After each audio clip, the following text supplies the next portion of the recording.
Quick question before we start. What do you think the sin of Sodom actually was? Most people answer that question the same way, without even thinking twice. But here's the twist. The Bible itself, in more than one place, tells us directly what the real sin was, and it's not what you're picturing. Let's dig in. This video is going to answer 4 questions almost nobody asks about this story. First, what does Genesis itself actually describe happening in Sodom? Second, where does the Bible directly explain the reason for the city's destruction in its own words? Third, why did an entire city fail a test that only required finding 10 decent people? And fourth, why does Jesus bring up Sodom centuries later, and what is he actually comparing it to? By the end, one of the most famous judgment stories in the whole Bible is going to look very different than the version most people grew up with. Here's the story from Genesis 18 and 19. 2 angels show up in the city of Sodom, looking like ordinary men. A guy named Lot, Abraham's nephew, takes them in for the night. Then a mob surrounds the house, demanding Lot send the visitors outside. Lot refuses, and even offers the mob his own daughters instead, a detail that's disturbing on its own and shows just how far Lot was willing to go to protect 2 strangers under his roof. The angels blind the crowd and get Lot's family out. The next morning, fire and burning sulfur fall from the sky, and the whole city is destroyed. Lot's wife looks back during the escape and turns into a pillar of salt, a strange sudden ending for someone who almost made it out. A detail that rarely makes it into the popular version is that Sodom and Gomorrah weren't the only 2 cities involved. Genesis groups them together with 3 others, Admah, Zeboim, and a smaller town called Zoar, as a cluster sometimes called the cities of the plain, all sitting near what's now the Dead Sea. Zoar is the one exception in the whole story. Lot asks the angels if he and his family can flee there instead of into the mountains, and it's spared specifically as a favor to him. That detail alone tells you the destruction wasn't random or citywide by default. It was targeted, sparing the one place where Lot asked for mercy. Most people stop right there and assume that's the entire story, the entire reason for the punishment. But what if the Bible explains the real charge somewhere else completely, in plain language, without any of the ambiguity people usually read into that one chapter? Turn to Ezekiel chapter 16, verses 49 and 50. This is one of the clearest explanations of Sodom anywhere in the whole Bible, written by a prophet centuries after the city was destroyed. It says this: "This was the guilt of your sister Sodom. She and her daughters had pride, too much food, and comfortable living, but she did not help the poor and needy." Read that again. Pride, overeating, comfortable, lazy living while ignoring the poor. That's what the prophet Ezekiel points to first, by name, as Sodom's defining guilt. Does that surprise you? Ezekiel isn't writing this as a passing aside either.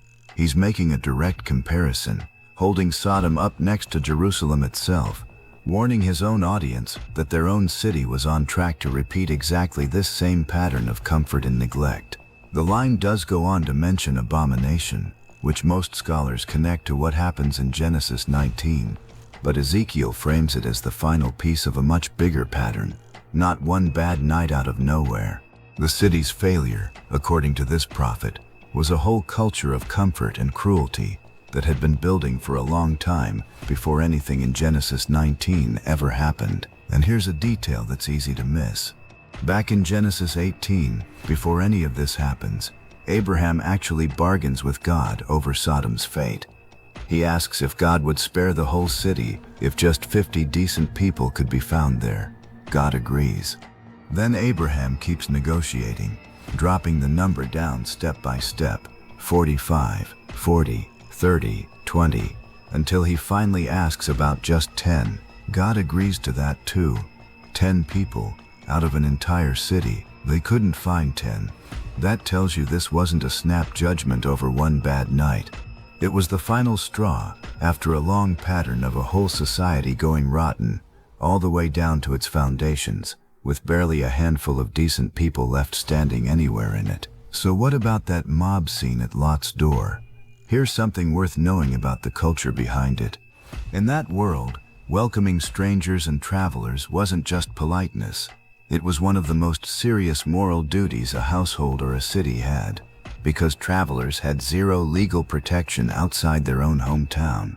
If a city turned on visitors instead of protecting them, that traveler had nowhere else to turn for justice. A mob violently trying to overpower and humiliate outsiders wasn't a minor rule break in that setting.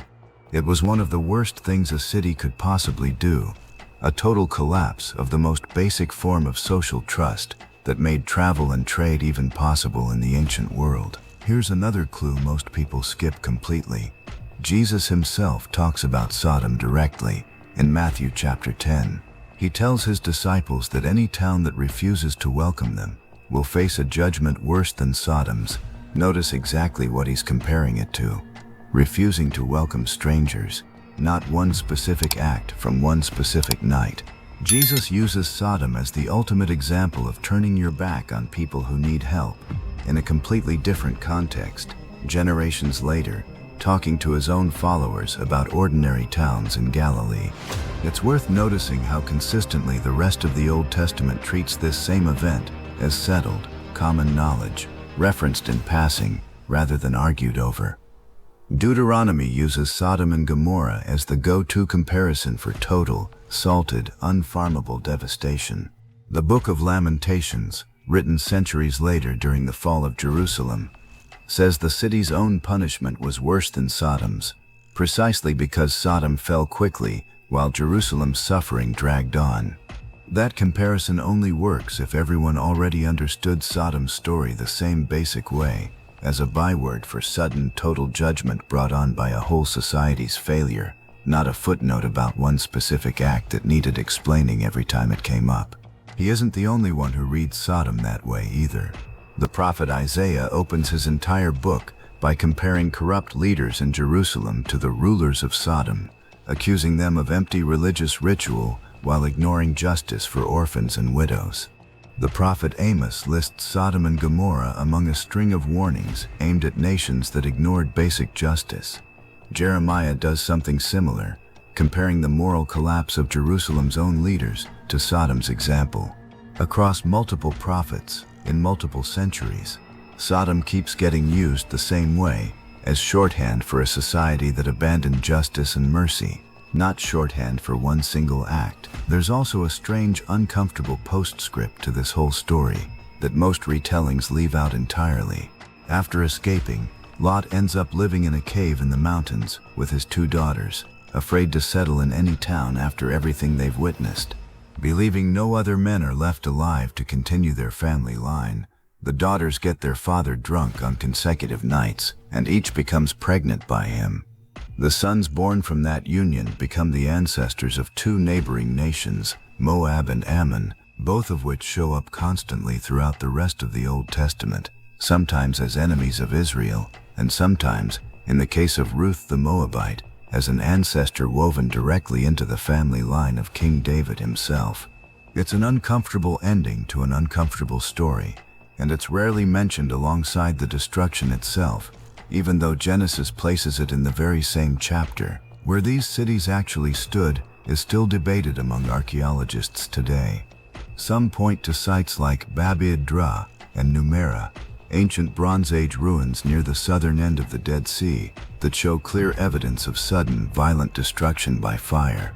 Others favor a site further north called Tal el-Hammam, where a team of researchers proposed in recent years that the city may have been destroyed by an airburst, something like a small meteor exploding above the ground, based on unusual mineral evidence found at the site.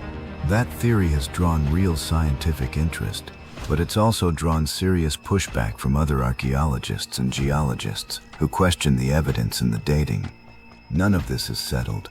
What is worth knowing is that the region genuinely does show signs of ancient sudden destruction, whatever its exact cause turns out to have been. To be fair, it's worth being upfront about the other side of this too, since a full picture has to include it. The Book of Jude, in the New Testament, does describe Sodom and Gomorrah as pursuing strange flesh and indulging in sexual immorality, Language. Most translations connect directly to the events at Lot's door in Genesis 19. That's a real verse, and it's the strongest textual support for the traditional, narrower reading most people already have in their heads. Most serious scholars don't see Ezekiel's explanation and Jude's description as contradicting each other. They see them as describing the same rotten society from two different angles. Ezekiel naming the broader culture of pride, greed, and cruelty that let the city get that bad in the first place, and Jude naming the specific violent act that became its most infamous symbol. So why did the popular version of this story shrink down to just one scene, when the Bible itself spreads the blame across an entire way of life? Language probably had a lot to do with it. Over time, in later English translation history, one word attached itself to one specific act described in Genesis 19, and that single word eventually became the lens most people read the entire story through. Backward, centuries after Ezekiel and Jesus had already framed it much more broadly. Language history backs this up in an interesting way. The English word most commonly associated with this story didn't come directly from the Hebrew text of Genesis at all. It developed centuries later through Latin Christian writings, as theologians and translators built a specific legal and moral category out of one detail from the story, largely detached from the broader context Ezekiel had already laid out centuries earlier.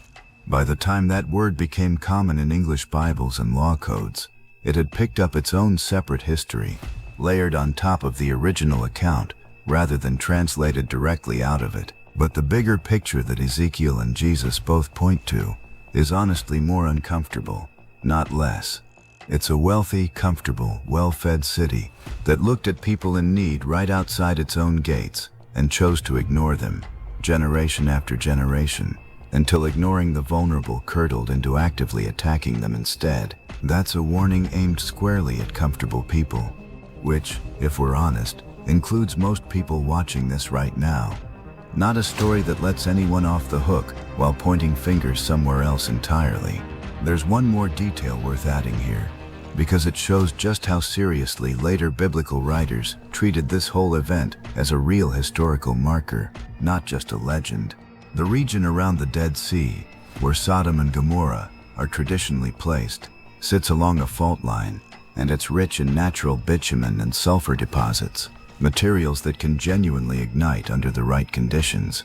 Later biblical writers, centuries afterward, described the whole area as a barren wasteland of smoke, salt, and sulfur, treating the destruction as an ongoing, visible landmark people could still travel past and see for themselves. It's also worth remembering how this story starts, well before any of the destruction. Abraham isn't a distant, uninvolved observer. Lot is his nephew, someone he personally rescued from a war a few chapters earlier in Genesis. That's exactly why Abraham bargained so hard with God over the city's fate in the first place, pushing the number of required righteous people down from 50 all the way to 10. It's not abstract theology for him, it's personal. His own family is living inside the city everyone assumes is about to be judged, and the story only makes emotional sense once that connection is kept in view. So here's the real question worth sitting with. If Ezekiel is right, and the deeper sin was pride, comfort, and ignoring people in need, with the events at Lot's door as the final, ugliest symptom of that same rot, how many comfortable places today would fit that same uncomfortable description? If you enjoyed this video, make sure to subscribe to see more content like this and turn on the notification bell. Also comment what you think below.